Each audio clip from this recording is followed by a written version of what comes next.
எல்லாத்தையும் ஒரு காப்பி எடுத்துங்க. இப்போ இன்னைக்கு ஈவினிங் வருமா எப்படி சார்?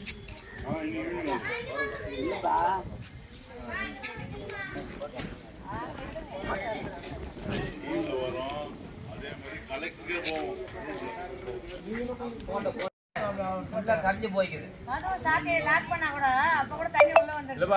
அதே நேரம் பாக்கணுமா? பார்க்கலாக்கா நான் சாலை மாதிரி தான் பார்வை நம்ம அதிகாரிகள் வந்து பாருனாக்கா நாளைக்கு சாலை மாதிரி தான் மாதிரி தான் போட்டோம். இப்போ தொடரும் சின்ன சின்ன வேலைக்கு அதே வந்து போட்டோ கொடுத்தாச்சு, மனு கொடுத்தாச்சு. இது வந்து பார்க்கலாம் என் கஞ்சன காவல் நினைக்கிறோம். அதே நினைக்கிறோம் சாலை மாதிரி பண்ணலாம் வருவா. சின்ன சின்ன வேலை என்ன வேலை சாலை மாதிரி பண்ணலாம் கொடுத்துனா வந்தா கூட தான் என்ன தெரியல.